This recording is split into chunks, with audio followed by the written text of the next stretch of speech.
Welcome to the MHP CashFlow Podcast, where we dive deep into the world of mobile home park investing, real estate strategies, and building long-term passive income. Hosted by Garrett Terrell, real estate investor, mobile home park operator, and founder of Rocket Capital Fund.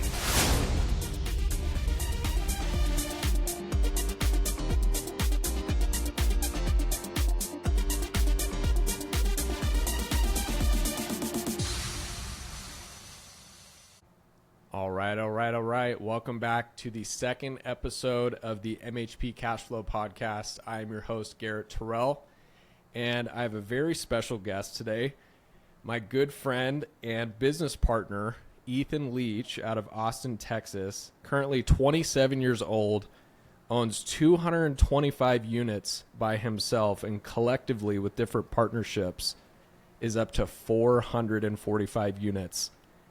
Mobile home units. So that is absolutely incredible. Ethan, what is up, dude? What is up? Happy to be here. Thanks for having me. Yeah, thanks for coming on. So I want people to get a lot of value out of this episode, and you're really not very active on social media, right? You're doing a lot of this stuff kind of behind the scenes, kind of in the shadows technically. What's the reasoning behind that? And do you think that's kind of your hidden superpower, or what do you think about that? Yeah. I think for me personally, like I've always been an operator over a content creator, if you will. I enjoy the seeing the progress and all of those things. The thing I don't love is just the amount of time that it takes. And so I think for me personally, right, is that I've always been focused on just doing and working. It's just kind of where I came from, where I grew up in. So, I think a lot of it is elemented and portrayed as that. But yeah, I mean, I definitely need to be more active on the social medias. I just, it's something, for me personally, when I first started in the business, I was actually pretty active. I was constantly posting stuff. Posting status updates, going through projects, going through different things that I was doing. But I found myself more worried about posting the updates than I was about meeting the deadlines, right? And so for me, it was early on, it was like, okay, hey, I really got to focus on the work, put in the grind, and then, maybe later I can focus on the content. Well, as the years have gone on, I've just, we just haven't ever gotten around to doing the content and just need to outsource it. So that's just kind of where I'm at.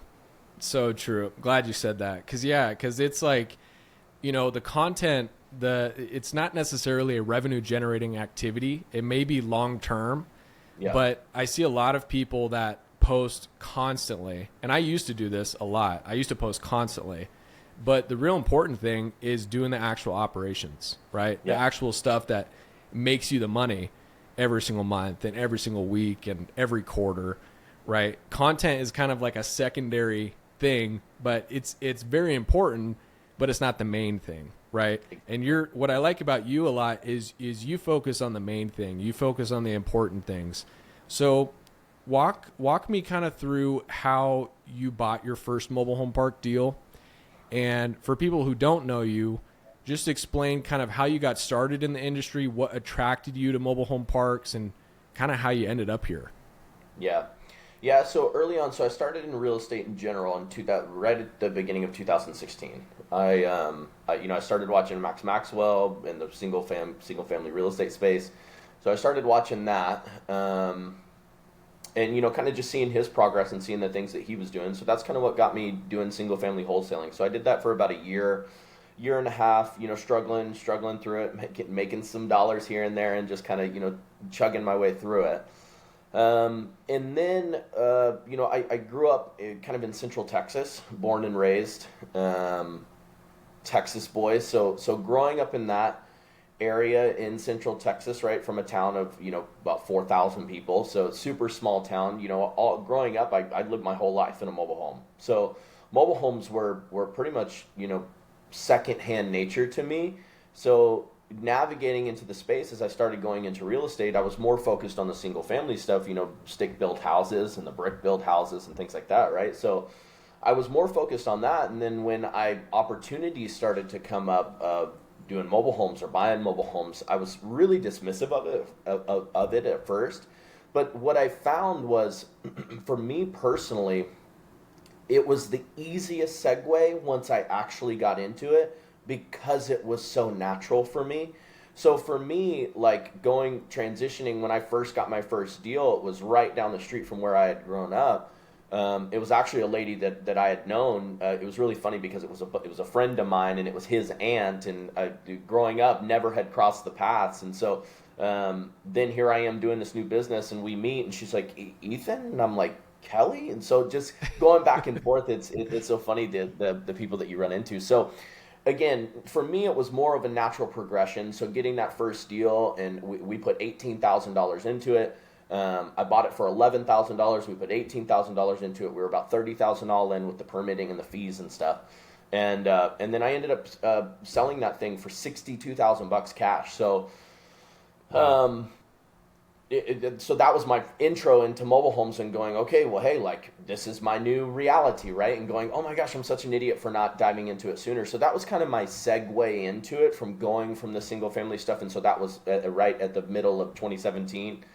And so that was my first quote unquote mobile home flip that I had done. And then from there, over the next 6 months, I would say that I bought probably 20 mobile homes. And so what I actually started doing was I had a buddy who was buying land at the time.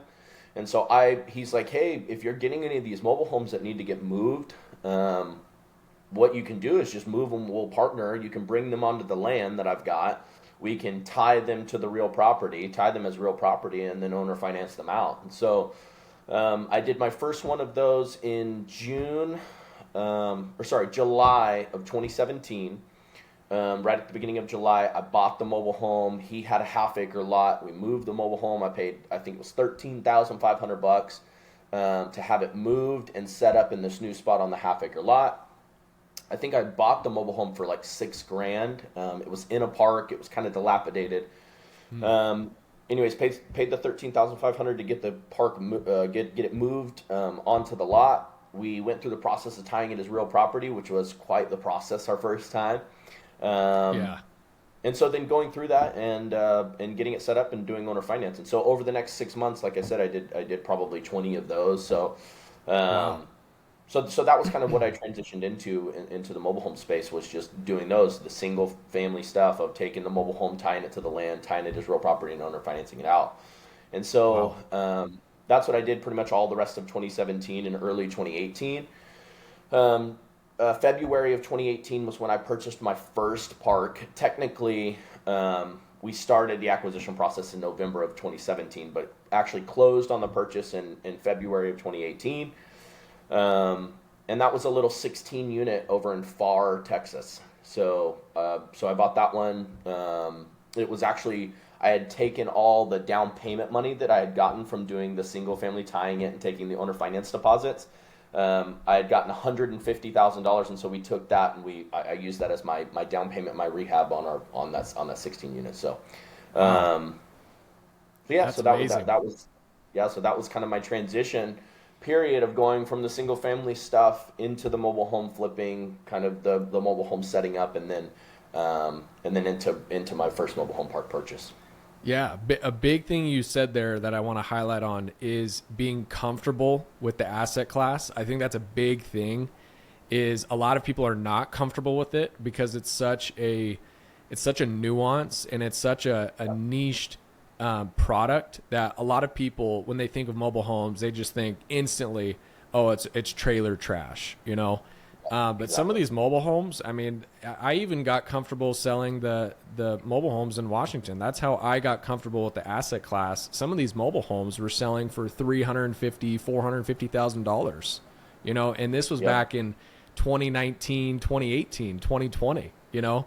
And so that was kind of my first exposure to it. And I'm like, oh man, this is actually not as bad as what people say. And so that's kind of how I got comfortable into it. But you saw that first mobile home flip and you're like, man, I made $30,000 on my first mobile home flip. Let's do like 10 more of those. Right. Yeah, exactly. Exactly. I mean, it's so much different when you find success in something early on, right? Rather than failing at first and then kind of having the tenacity to keep pushing forward. for me, yeah, we were able to kind of secure the small win, right? But for me, I think one important distinction to your point there is that a lot of people get scared of mobile homes, of working on them, or the state that mobile homes can be in. They're like, oh my gosh, there's just so many kind of unknowns around it. The thing that I love about a mobile home is that regardless of what shape it's in, it's extremely easy to work on. And so it being easy to work on is just, it's so much different than the single family space. You get into the single family space, you have a house, right, on a permanent foundation. All of a sudden you find that there's a crack in the foundation and you're $25,000 deep in foundation work. And that's just the foundation, right? Yeah. Like the thing I love about a mobile home is $25,000 goes a long way. So anyways, to that point, I just, that's one reason why I was comfortable per se with that asset class, is knowing, kind of doing the due diligence and knowing kind of the ins and outs of behind it, of knowing how far a dollar stretches. So. Oh yeah. I mean, 25,000 in a foundation. I mean, that's just one less variable you have to think about, right? Exactly. In the mobile home space, it's huge. So that's awesome. So you got started basically flipping mobile homes, and then you took the capital from that and then jumped into your first deal. So you bought a 16 unit in Far, Texas. Did you buy that with bank financing or seller financing, or how did you structure the debt on the deal? Yeah, so I've actually bought, let's see. So the 200 units that I own personally, not a single one of those has been financed with bank debt. So all seller finance or some sort of seller finance taking over, a hybrid deal subject to and seller finances. So so that, I think that that's kind of a cool deal there, is that I've never used bank financing on anything personally we've ever taken down. So so for that 16 unit deal, it was seller finance. He wanted $175,000 down. I negotiated him to $75,000 down. So I put the $75,000 down, and like I said, I raised up or garnered enough up to $150,000. So I used the $75,000 down, and then I used the remaining for the rehab on the park. So we actually did some rehab on some homes. It was basically split in half park owned, half tenant owned. So we did the repair on the park owned homes, and then got those sold to tenants. And then I would say about 22 months total into the deal, and then we just wrapped it and sold it on owner finance. And we actually still have that note in our portfolio today. So. To another buyer. Yep, exactly. Just wrapped it and sold it to another buyer. Yep. So I negotiated it was $75,000 down. He wanted $400. It was $460,000 total. We put the $75,000 down. He carried the rest at 30 years with a 7-year balloon. So we was it a 7-year balloon?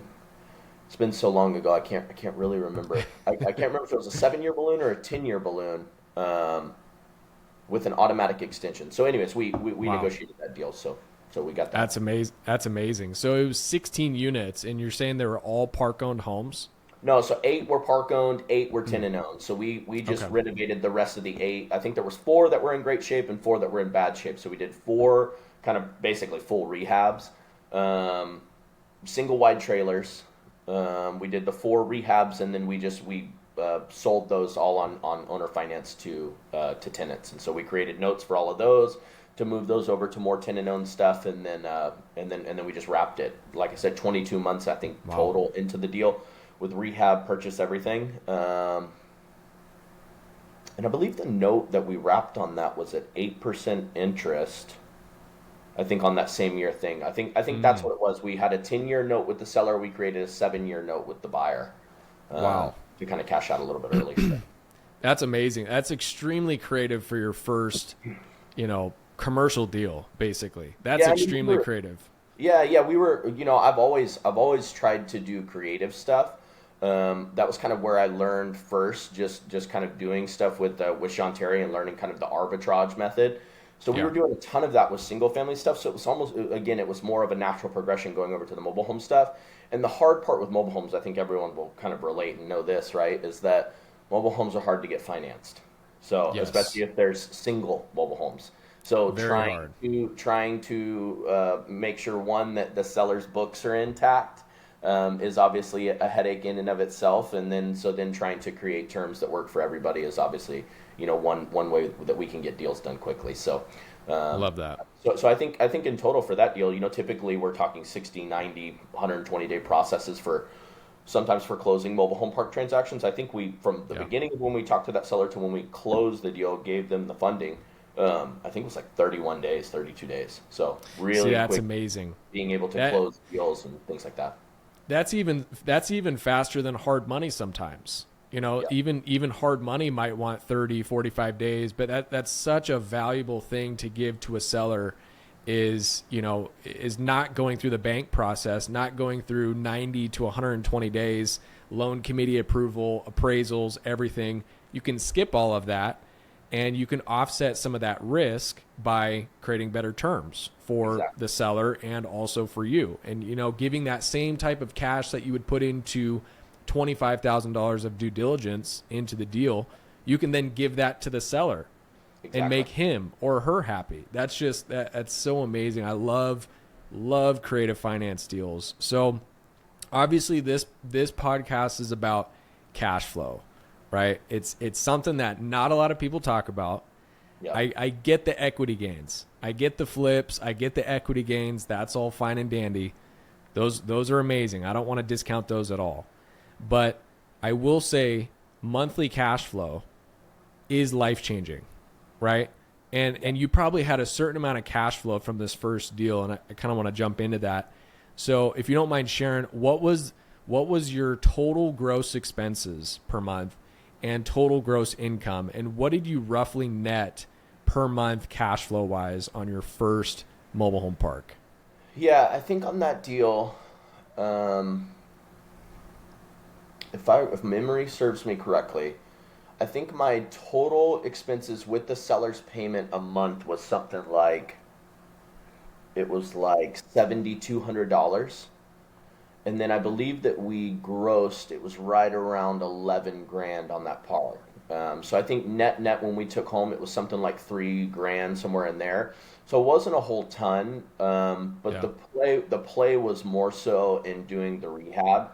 And obviously on your first purchase, you get a little bit overzealous. So I know that we overpaid a little bit for it, right? We definitely put way too much down, but you get a little bit overzealous. And so for me, I was okay taking a little bit less cash flow for the opportunity on the back end, right? So for us being able to rehab it, and then I knew we had buyer interest kind of prior to that. So that was more so the play. So I think all in all, we ended somewhere right around there, around 3,000 net a month. So you cash flow that for 22 months, and then we obviously wrapped that. So, and I think on our owner finance note, when we wrapped it, I think we're taking home somewhere around $4,500 net on that. So wow.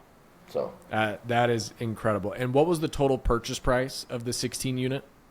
Yeah, we purchased it for $750,000. $750,000. Wow, that's amazing. So in Washington State, where we're both from, you can buy a duplex for $750,000, and you could maybe cash flow $500, maybe if you're lucky with today's debt service. And you bought a 16-unit mobile home park, and you cash flowed $3,000 a month as a 23-year-old, 22-year-old.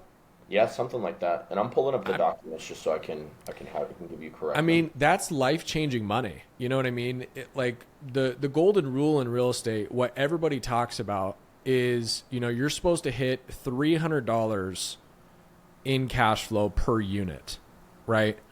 And so, and it basically lines up to what the 16 unit ended up being, but you can either buy 16 single family homes and go through that whole process, the whole bank process, the refi process, the DSCR process, and you can do that. And then you got 16 different managers.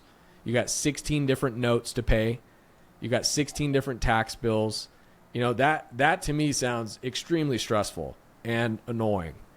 You did that on one deal in cash flow, $3,000 a month. I mean, that's life-changing money, right? Like when you got that first check, did something just fall off of your shoulders and you're just like, oh man, that feels amazing. It's just, it's coming in. What was that like your first check? Yeah, so I'm actually looking at the doc. So it was, I lied to you. So it was a $525,000 purchase. We put $75,000 down, and then we financed the rest at a 30-year amortization, at a 2% interest rate with a 10-year balloon. So that was the total terms on what we had negotiated. But to answer your question, when the check came in, when we got our down payment check from the owner finance buyer, I think we asked for, I want to say it was $85,000 or $89,000 down is what we asked from the buyer. Wow. When we got the cash back, obviously it satisfied what we had put into the deal. Yeah. And the cash flow over that time was just kind of the cherry on top. When we got it, it wasn't so much about the cash, right? It was more about the proof of concept, right? Right. Of saying, okay, like we can actually buy deals this way, operate deals this way, and then sell deals this way, right? Yeah. And I think using, to my point earlier of coming out of the single family stuff, using a bunch of creative finance to have kind of the point be proven to where you can say, hey, that we were able to complete a purchase this way. A lot of people say you can't do it, right? Hey, it's really hard. It's really hard to find sellers that will accept the seller financing. It's really hard to find somebody who will use it as a 30-year amortization with, a longer balloon and things like that. So I think for me, more so when you ask the question, was there a weight lifted off your shoulders? I think more so it was like, hey, we really can do this. And it was the proof of concept. Yeah. So, for me, I think that's really what catapulted me into the next level of success, because from there, I immediately went and bought another 8 unit. I bought a 12 unit. I bought a 20 something unit. And then I did a 200 unit development deal. So jumping from that really catapulted me and gave me the ability to step out and go, we can really do anything. So I think when we talk about the biggest wins, I think that was the win, right? Yeah, that's a huge self-belief thing. Because once you have that self-belief, then it's like, nobody can stop me. Exactly. Now I can do this with this seller. I can share this story with the next seller, and then share the third story with, these previous two sellers, or the two stories with the new seller. It's just like an avalanche or a snowball of confidence, really, like going into your next deal. Because if you're walking into a deal and you're not really sure, and you're kind of hesitant, the sellers can smell that a mile away. Like it's crazy how they can smell that, but that's amazing. And so for all you people out there that don't understand what he just said, he basically bought a mobile home park from the seller, right? A to B, his transaction was A to B, right? He bought it, owned it for 22 months. He then sold it or wrapped it to another buyer, and that transaction would be considered a B to C transaction, right? So he had an A to B transaction with the original seller. Then he sold that property to an end buyer and did what's called a wrap. Not too many people know about wraps, by the way. I think there was a poll I saw a while ago from another guy who was talking about wraps, and like 20% of people knew what wraps were. Yeah. And I didn't even know what they were until like 4 years ago. So a wrap is, you're basically wrapping the note, you're wrapping the loan, and then selling that off to an end buyer. And you, as the note holder, are basically the bank. You're collecting the money, right? The new buyer is then paying you the new loan, right? So you pay your new loan, but you still have to make that payment to the original seller, right? So your payment to the original seller was X, and then your new payment from the buyer was Y. What were those two numbers, and what were you cash flowing just based on the note? Yeah, let me look. I can pull it up. I know that we, like I said, we had a 30-year amortization on our seller note. We had a 10-year balloon. When we wrapped it, it was at the seller side was at 2%. When we wrapped it at 6. I think it was 6.5%, with a 7-year balloon on it. And I think that one was amortized at 20 years. So I think we did a 20-year amortization at 6.5%, with a 7-year balloon. Wow, that is for people out there that don't understand the difference between a 20 and a 30-year note, that is a huge, huge difference. And there's pros and cons, because with a 20-year note, you can pay off your note faster.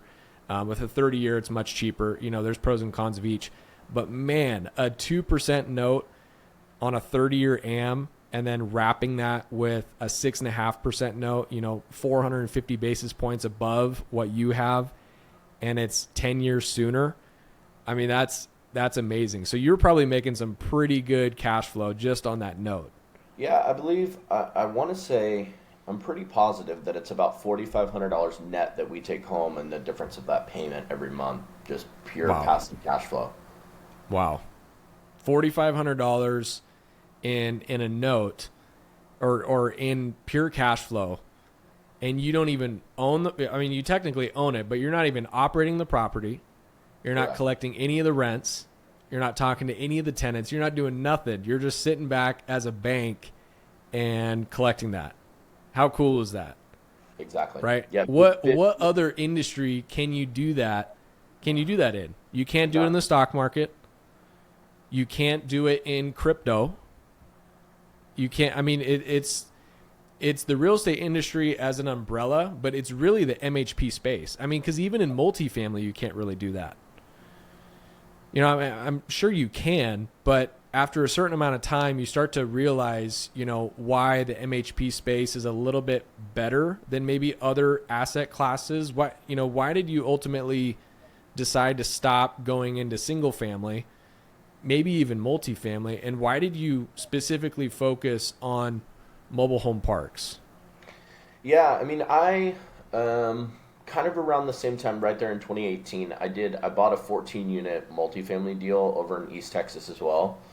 Okay. Within the first, I think, 2 months of having it, I had like half of the people who were living there leave. I've never had that happen in mobile home parks. I've never had half of my tenant base leave. Typically, my tenant base inside of my mobile home parks stay there, 3+ years on average. I've got guys who have stayed there 10, 15 years when we've taken over deals, guys who are really grandfathered in and stayed there a long time. So for me, I would say that what is the main reason on why I primarily only look at mobile home parks? I would say for the main reason of that, I think that for me personally, like, I understand that it is the last frontier of affordable housing. So for me, you're not going to, you 100% are not going to get the same returns in multifamily or storage space or really single family, right? Especially single family, but definitely not in multifamily. I think multifamily has become so hot over the last few years, especially going through COVID in 2021, where you just started to see the market really, really take off. I think it became increasingly hard to find great deals, and it became increasingly hard to find reasonable sellers or reasonable brokers to get deals from.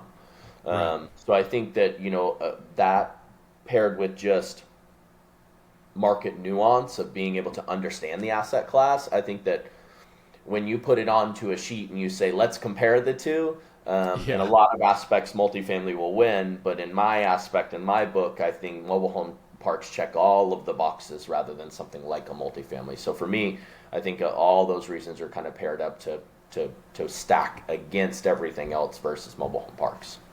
100%. I mean, the multifamilies are definitely more attractive. I mean, it looks cool. It's good for your ego, right? But your ego doesn't pay the bills every month, right? Exactly. Your ego doesn't pay the note, right? So although it looks cool, it doesn't necessarily make more money, right? Yeah. And and every deal, every situation is different. I totally get that. But as a general rule, for the majority of deals out there, I will put mobile home parks against any asset class out there because of the demand from tenants. That is irrefutable evidence when it comes to mobile home parks, is the demand is insane for them. Yeah. You are always going to have occupancy. And as an operator, you know this as well as I do, your biggest expense is vacancy. Yeah. Because not only are you not collecting rent that month on that unit, if they leave it, you're going to have to get it cleaned. You're going to have to get it fixed up no matter what. Even if they leave it in perfect condition, you're still going to have to get it cleaned. You're still going to maybe do some updates because maybe that tenant was in there for 2 years and the stuff you did 2 years ago is not new and refreshed. And then now you have to attract a new tenant. So now you got to make it marketable. You got to get it ready for photos. So that's the biggest expense, and it's the biggest variable in the multifamily space. And so when you have mobile home parks with higher occupancy, that immediately takes that variable out of the equation, or at least lessens it dramatically. And what that does is that just increases your profitability. Like it makes you have a much better chance of winning on a deal when you constantly have demand, right? Exactly. And I've been on the other side of it when you don't have demand, and it is terrible. I mean, you can't sleep at night, you can't eat when you have vacant units and nobody's wanting to rent it. It's the worst feeling in the world, And so the exact opposite thing has happened with mobile home parks, and obviously that's why we love the asset class, right? Exactly. So next, we'll kind of transition into this. So, you bought your first mobile home park in 2018, right? Now you own 225 units by yourself and 445 units collectively with different partnerships. Explain to me how you transition from a single operator with a single deal into 220 plus units. How did that happen? What skills and what mindset did it take you from there to get to that point, like now? Yeah, for sure. I think, again, going back to kind of my earlier point was proof of concept, right? Of being able to understand early on, of being able to knock small wins out. I think that was really pivotal for me of being kind of unlike a lot of guys where they transition out of maybe a corporate job or transition out of something else or work from home or something like that, where they transition into investing into mobile home parks. For me, I built a single family wholesaling business. So for me, it was like getting wins, and that was kind of the easier transition again, right, to going into something like this. So for me, it was knocking out a lot of the small wins along the way to get to where we needed to go. I think when we ask, or when we look at going from that 16 unit deal, like I said, over the next, I would say 6 months, I bought, maybe 30 more units or 40 more units between several other deals after that. And so it was just, for me, it became a buying frenzy of being able to negotiate terms, right? So for me, it was like, if I could get people to agree to the terms, then I was taking them down, and I was finding the money, and I was borrowing the money from other deals and taking down payments from other deals to buy other deals, and doing things like that. So for me, very quickly, fast forward from the beginning of 2019, towards the end of that 2018 period of finishing out that to going into all of 2019, approaching December of 2019, I was already at, I think, 70 units. So for me, the growth was like exponential of just being able to negotiate and understand the asset class and just being able to get deals. So for me, I think that was kind of where my heart went to. And then right at the end of 2019, I got a call from a friend of mine, and again, going back to networking, right? Getting in the right rooms with different people, going to city meetings, understanding people who were doing the business before me, talking to different sellers, right? One cool thing in the mobile home park space is that you get a hold of a seller who's never been offered on their park before. They either, one, they don't want to talk to you, and they're very abrasive about that. Or number two, they want to talk for days about their park and what they've done to it and the adventures that they've gone through with it and all the things. So learning just so much from sellers of guys who have been operating for 35 years. Well, it's probably not the way to do it, but I've been doing it this way and dumping the sewer into there and doing this and doing that. Yeah. And so learning kind of what not to do, and then learning what a lot of, hey, that's a really good idea. And you collect rent by doing that, and if they've got a late fee, then you add it to this, right? So just learning different things like that, I think, was exponentially helpful to my growth. And so then at the end of 2019, when I got a call from a guy who I had met at a RIA meeting, he's like, we do development deals. We've been contracted by multiple communities across Texas, and we've been doing developments for the last 25 years. He called me, and because I had a land deal that was referred to me by a friend of mine. It was 29 acres in Plano, Texas. And Great so market. a buddy of mine was like, hey, I don't know what to do with this lead. The guy really, really wants to sell it. He's moving to California. He's like, he doesn't want anything to do with the land. It's got a bunch of road frontage. We're kind of unsure what to do with it. So I got onto the conversation of talking to him. And anyways, we had multiple conversations over the next, I think, 2 or 3 months. And so it eventually led to where I had gotten it under contract for $1.5 million. He had already had the engineering and the land rights done for the zoning to zone it as an RV park, mobile home park, which is very rare if people know the Plano market. It's very rare to get things zoned that way. So he had already gone through pretty much all of the site development that way, just hadn't actually worked on any of the site. So I had posted it on Facebook just to see if I could garner any interest. And this friend of mine, his name is John, and so he called me and John said, hey, Ethan, I saw that you posted this thing on Facebook about the 29 acres that you've got there in Plano. He said, I'd be interested in coming out and taking a look at it. He goes, I'm actually branching off. He goes, from doing all the contracts for all the other people, he goes, we'd like to start our own development project. And so I said, well, that's really interesting. You know, it's already been zoned and already been, so I sent him over all the files. About a week later, he came out and was able to meet me out there. I drove up there from Austin area, drove up to Dallas, and I met with him. And that day he said, basically, like, I'll buy it from you. And I had posted it on Facebook for basically, you know, right around a $250,000 assignment fee. And he had no quarrels at the price. Okay. So that day I basically secured, right, verbally, I had secured a $250,000 assignment fee. And so I go back home and I'm ecstatic. I'm like, this is like going to catapult me into the next thing. It's going to just absolutely, you know, change the dynamic of everything that I've been doing, and so on and so forth. And so I laid down to bed that night, and in my nightly prayers there, you know, I asked God to say, hey, you know, like, just put something on my heart. You know, if this is the right thing to do, then I want to do it, you know? Yeah. And I had a dream that night that I was going to be a part of the development deal. That instead of taking the assignment fee, I was going to actually do the development. Wow. And so I woke up the next morning and I reached out to John and I said, hey, John, I said, I greatly appreciate your offer. I said, but I'm not going to be able to go forward with the offer. I said, you know, God's really putting on my heart. It's something's been really tugging at me. You know, I laid down last night to really think about it. It's been put on my heart that I got to go figure out how to develop this thing. And he said, well, I'll do you one better, Ethan. He said, you know, I know you don't have any development experience. He said, how about this? He said, how about you forego your $250,000 assignment fee?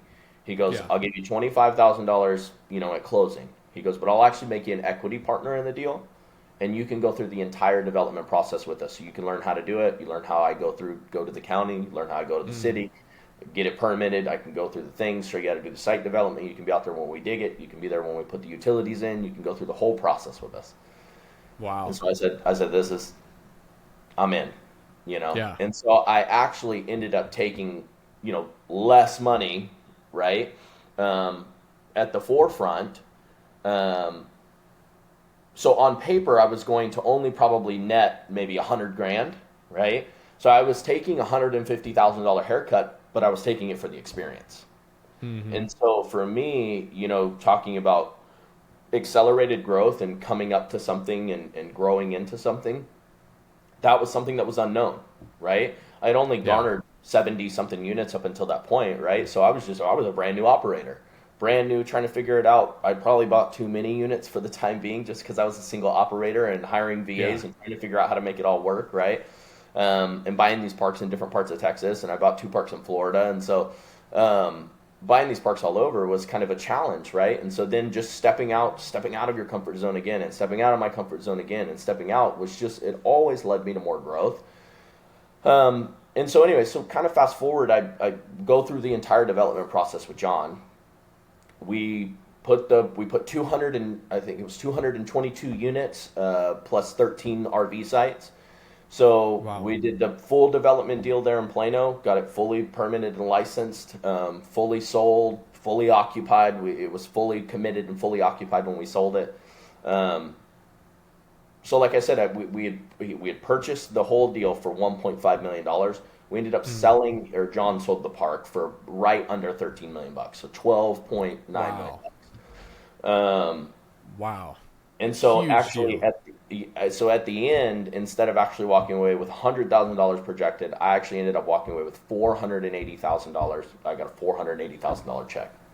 Wow. And so by believing and having the faith and going back to that proof of concept, right, of being not scared to step out of your comfort zone, led me from what turned into $250,000 to turns into $100,000 to then turns into almost $500,000, almost $500,000. So that's a life-changing check. Exactly. So, you know, and I like to say the rest is history, right? So I feel like when you do something like that, you feel like you can do anything in the world. You get that kind of money. You've never seen that. I came from a family who, you know, my dad never made more than $20,000 his whole working career, you know, and so, you know, my mom wasn't in the picture, and my grandma was kind of the same way of just working hard her whole life, you know, and so never coming from a family that's like that, and coming from something like that, when you get a $500,000 or $480,000 check, you're like, it's completely different, completely changes the dynamic. So, life changing. Yeah. So anyway, that's amazing. So let's walk through the development deal really quick. Yeah. So from start to finish, because this is what a lot of people don't understand about developing, is it takes so long. So long.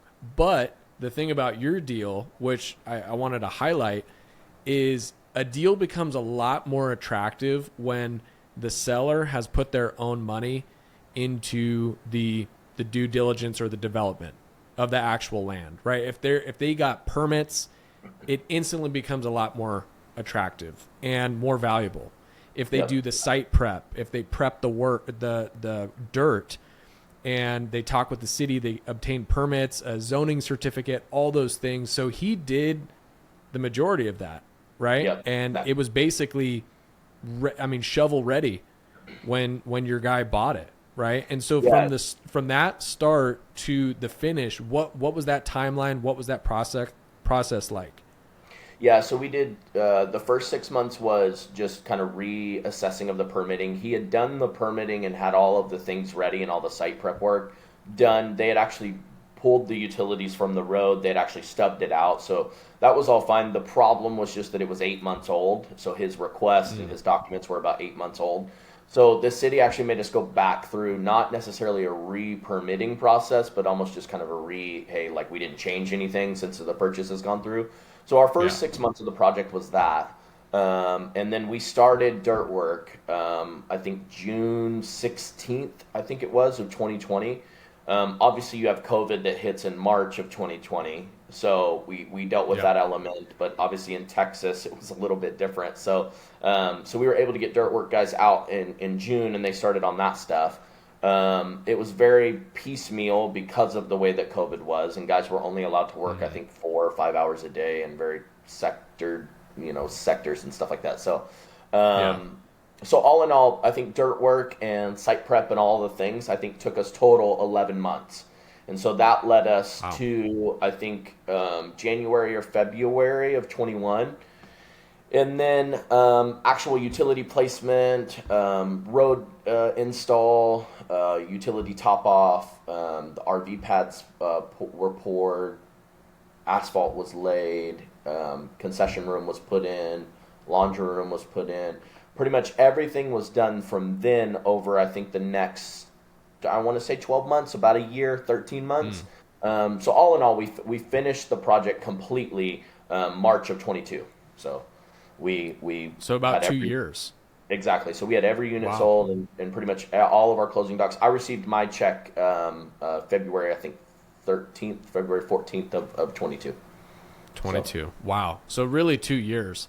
And for all those people out there, a 220 unit apartment complex that would take you, I mean, just in due diligence alone would take you 3 years. Yep. And zoning and permitting, and probably take another 2 to 3 years to build that. It's probably a 5 to 7 year project for a 220 unit apartment complex. This is a 220 unit RV park / mobile home park, right?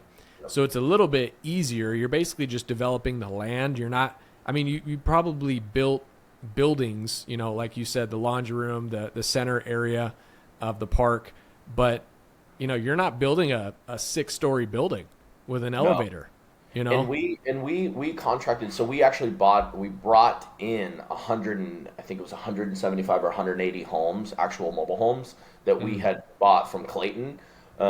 We had gotten a great deal on a bunch of the homes. They originally wanted to sell us, I think it was 200, fill all the lots, minus our RV lots. They wanted to fill the whole lot, but they're manufactured because of COVID and stuff. They couldn't build the units fast enough. So I think we ended up contracting for 170, I think it was 175 units was what we put in. And they brought them 25 at a time. So we paid for them, and then we actually didn't even have to handle it. The utilities were already set, and the guys, when it was part of their contract when they brought them in to set them up, so they would tie them down, secure them, and so all we had to come in and do was just the skirting and the actual porch install. So,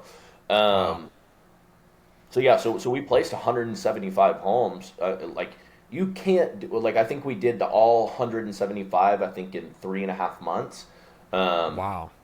Pulling them in 25 at a time and setting them all up. So anyways, you know, to your point, Garrett, is that you can't do it in apartments. Like you're not going to build 25 at a time and get it done, you know, get 175 units done in 3.5 months. It's just, it doesn't happen. So, no. Anyways, you're not building a 175 unit apartment complex in 3 months. You know? Exactly. you're not doing that. That's exactly. Crazy fast. Yeah. I mean, that's crazy fast. That's like, I mean, I've had some single family flips that take 6 months, and you put in 175 mobile homes in 3 months. Like that's crazy fast. So cool. And what a good time in 2020 in Plano, Texas. I mean, that is a hot, I mean, a white hot market in 2020. I mean, you can look at the Texas and Florida during the COVID times, and man, what a good time to develop something like that. Exactly. Yeah. I mean, you really hit the nail on the head on that one with that timing. I mean, that is just incredible. So cool. So, I mean, obviously 220 units is a lot to manage by yourself, right? I'm assuming you have on-site managers. I'm assuming you have some type of back-end system and team. And I think operations is probably your superpower, right? Yeah. Walk me through that process and what that looks like, how you hired your team, how you trained them, and just kind of the overall structure of how you're running 220 units. Yeah. Yeah, so it's 220 units in our personal park portfolio.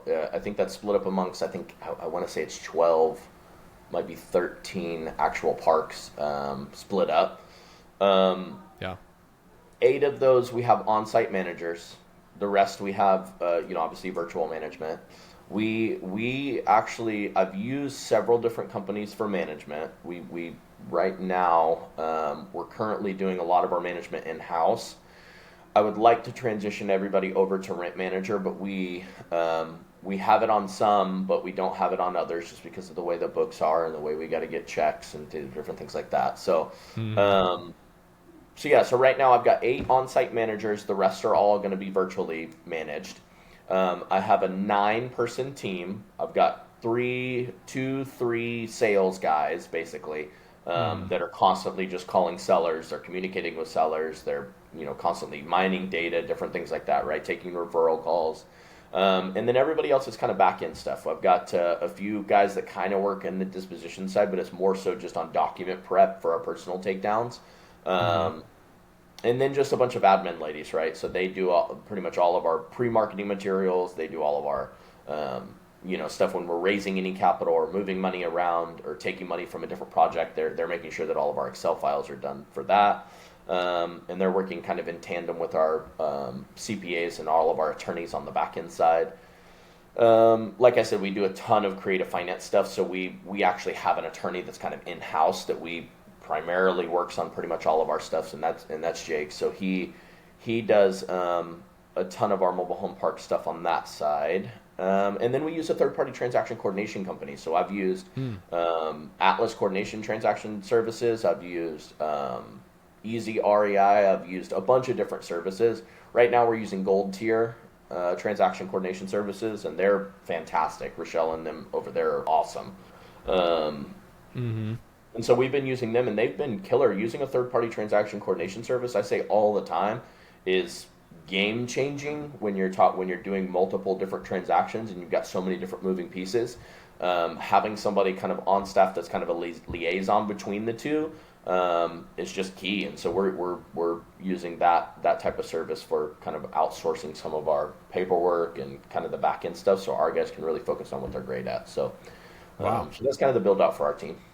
That's amazing. Yeah, that sounds like a really good team and a really good setup. You know, I mean, 9 people, and are the majority of the sales guys, are they actually selling homes? Are they actually posting homes on Facebook Marketplace in some of the parks and selling those off, or are they more so direct to seller acquisitions?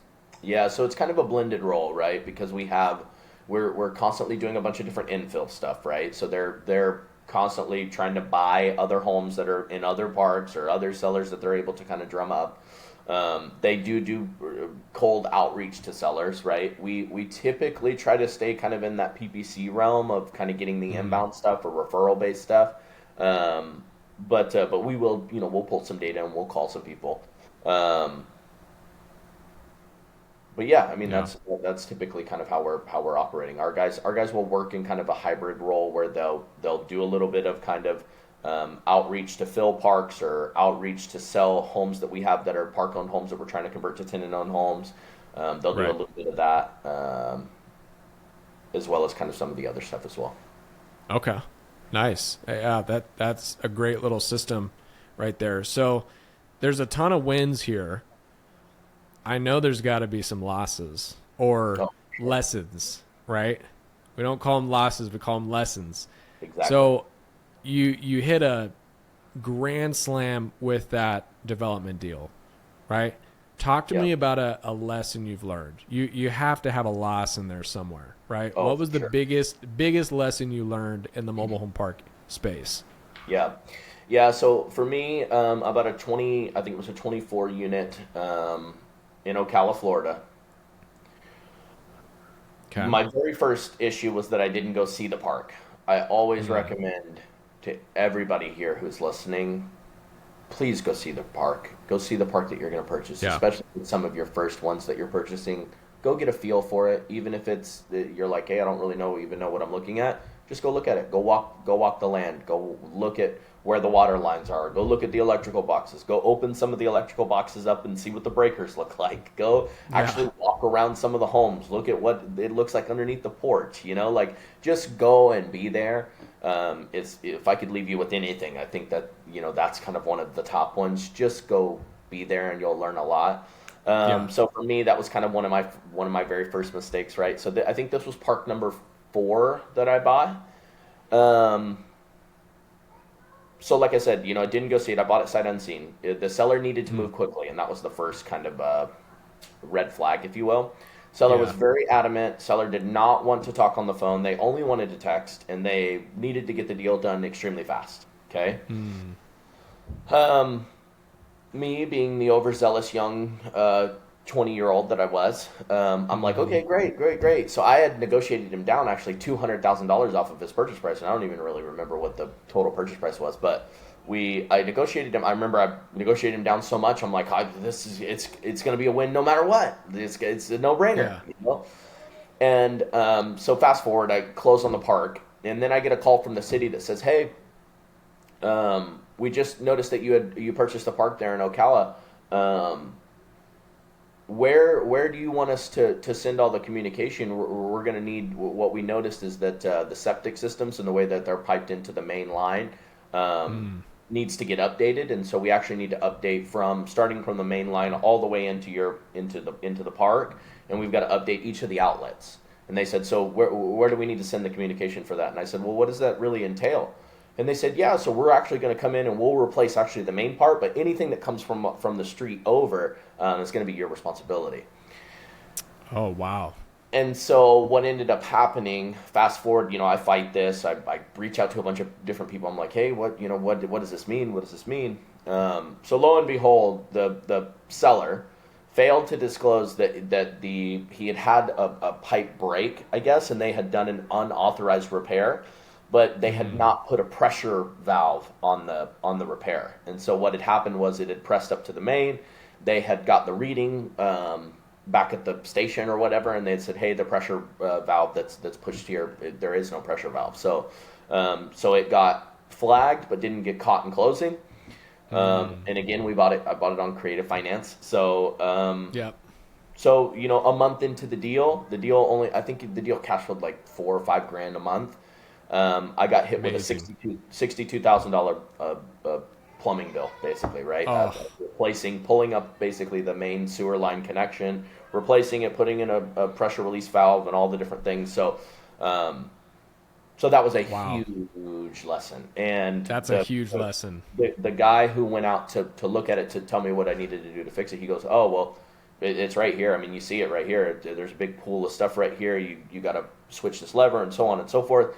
And he goes, yeah, did you come out and look at this place? And I said, oh, no, I didn't. He goes, oh, man, well, he goes, if I could tell you anything, you definitely need to come out and look at these places, especially here in Florida. So anyway, so that, I would say in Florida. That was one of the biggest lessons that I've learned over the last few years is just, since I started in this, is just get out to every property, look at what you got, actually do your due diligence. Don't get overzealous and say, okay, hey, I'm finally got a park that I can buy, save yourself the headache. Because it sure was a whopper for me, right? It basically had wiped all of my profit up until that point, having to pay for the $62,000 deal. So that's a big lesson, right? Because with bank financing, they would probably catch that because they would do a phase one. They would require it, right? But you're also going to have to pay $7,500 to get that phase one done. You know what I mean? Exactly. So it's a pro and also a con going with bank financing. But when we're seller financing deals, that's up to us, right? Exactly. So we gotta, still act like the bank. We gotta still underwrite it like the bank, even though we're not paying for an appraisal, phase one, environmental report, all those things. And so I kind of like the hybrid approach as, getting seller financing, right? Working all of that out, but still underwriting it like a bank would. Yep, right. Exactly. And so that's a huge lesson, but that's amazing. So cool. So kind of as we're wrapping up, what are your thoughts on the mobile home park industry as a whole? Where do you think it's headed in the next couple of years? What are some of your predictions? If you had a magic crystal ball, what would you say is going to happen in the MHP space, the debt space in the next couple of years? What are your kind of thoughts and opinions on that? Yeah, I never like to get political, but I think a lot of it bases off of just what happens in the election, right? I think that we've seen such a tumultuous last 5 years, I would say, coming out of one of the hottest markets that we've had in the last several decades. In a sustained market at that, right, to then now having the rate environment that we're coming into, to where you have this kind of political ploy of, they're now reducing rates, but it's not helping the debt environment at all. So I think it's a very unique place that we're in right now, and so it will be very interesting to see where we go in the future. For mobile home park, again, to my point of saying it's insulated in some aspects, in my opinion, because of that it's the last frontier of affordable housing. I think that people are always going to need a place to live, so I think that the demand is always going to be there. And, if rents don't stabilize in some of the markets around the country, I think we're already seeing it. We're definitely already seeing it in some parts of the country where people are flocking to things like mobile homes. Or RVs, right? People are flocking to RVs and wanting to have the flexibility to move around and live in different spots. So I think that it will be very interesting to see where we go. just kind of based on that political space. But I think that, the demand is always going to be there for mobile home parks. I love the asset class. I think that it's insulated in a lot of aspects in that realm. And then for debt, again, I think it's such a unique spot to be in. Hopefully we can start to see more DSCR options enter the space is what I would love to see. We use those a lot. So yes, just finding a lot of different opportunities, and then just, how can we get out of loans, right? Like the seller finance stuff is great, but what about our 3, 5, 7 year balloons where we've got to figure out debt after the fact, right? So hopefully we start to enter a better space to where we start to see, some of the changes that are happening on the government side start to trickle down to actually affecting rates. So 100%. Yeah. I mean, like, how do you, the seller finance notes are great, but at the end of the balloon, do you sell? Do you refi? And if there was some type of DSCR product out there for mobile home parks, I think that would be revolutionary, you know, because right now, I mean, really the options are, you go to a local bank, or you go to a regional kind of lender in the state, or you go to a national person, and they're all pretty similar in their criteria and how they underwrite. Yeah. But there's no DSCR product for mobile home parks. They do look at the operator as much as people say they only look at that, commercial. They only look at the asset. They don't look at the operator at all. They don't care who. That's a lie. They definitely look at the operator. They favor the asset over the operator, but they still definitely look at you. 100%. And a lot of people don't know that. And because I've had to figure that out for myself. Right. But that's a really good point to, bring that up when you're looking at seller finance deals. Is obviously you have to get out of it at some point in the future. But in my opinion, I mean, my kind of ending philosophy on this and why I love mobile home parks so much is I believe, like I was just going to ask you about your criteria, right? What's your criteria? What are you looking for as far as a park? I think as long as you can buy something with the correct debt and it properly debt services or gives you enough cushion to be able to debt service comfortably and then some, I think as long as you buy in the right areas, you can almost make any deal work. Yeah. Right? What's your thoughts on that? Yeah, no, I mean, I agree with that. I mean, all the normal criteria is all the same, right? Like, I think we're all pretty similar as far as criteria on what we're looking to purchase. I think some guys are obviously looking for bigger unit counts, but I think for me, the biggest thing, to your point, your earliest point, is that it's cash flow. Like the deal has to cash flow from day one. I mean, like we have to make it make sense for the amount of cash and capital that we're raising and planting and pushing out into the marketplace. That ultimately the return has to make sense. So for me, I think I see a lot of guys kind of start to mess up in that realm where they buy on future based cash flow, and I personally never do that. No. So I think for me, when we talk about, hey, what makes a good mobile home park deal is, number one, does it cash flow? And number two, is there opportunity to improve and to, accelerate or amplify the success of an asset. So those are kind of the two things for me.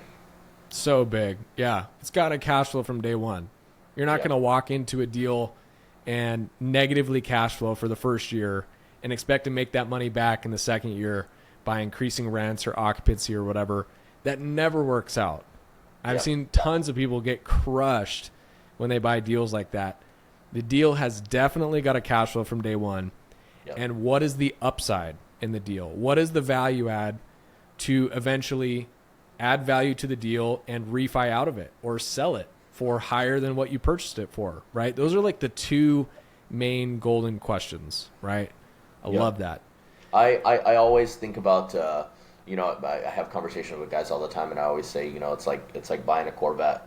Am I going to buy a Corvette because it looks great today and then expect it to make me money next year, right? Like a deal can look really, really attractive. It's what happens with most multifamily assets, right? Is that the deal looks incredibly great on paper or incredibly great when you're walking the site, but then you actually get it into your bank account and start actually getting the funds in, and you go, wow, it's not that great, right? So a little tight. Yeah. So it's got to make sense. I need the Corvette that's going to make me money next year. So 100%. Buy the thing that makes you money, not that looks cool. Exactly. That's a great philosophy. Well, dude, this has been so much fun. Thanks for hopping on. Super appreciate you and glad to be in business with you. So if people out there want to follow you on Instagram and Facebook, where can they find you? What's your handle? Yeah, so people can find me on Instagram. You know, I'm so not with social media that I really don't even know what my handle is. I think it's the Ethan Leach on Instagram. You can follow me there. If you guys have any questions or want to reach out or just connect, please message me on there. I might be slow to get back to you, but I will get back to you, and I'll figure out a different, better way to connect with you. And then yeah, just super appreciative of you, Garrett, for what you do and what you've created and what you built, and love doing life and business with you. It's a pleasure. So it's a pleasure. Looking forward to more years of sustained success, and let's go. Yep. Love it, man. Well, thank you so much for hopping on, dude. Incredible story. I mean, super, super impressive. And hopefully a lot of people got a ton of value out of today, because I sure did. So yeah, absolutely, man. Thanks for hopping on. This is the second episode of the MHP CashFlow Podcast. You guys make sure to follow. If you haven't already followed the podcast or subscribed, make sure to leave a 5-star review. We want to get this podcast out there. If you want to connect with me, go to @Garrett_Terrell on Instagram or Facebook. Mainly active on those two channels. And also, if you're an investor, if you want to buy mobile home parks or you want to partner with us on mobile home parks as a passive investor, go to rocketcapital.fund and connect with us through there. Okay. Have a great day, everyone. Thanks for watching, and we'll see you on the next episode.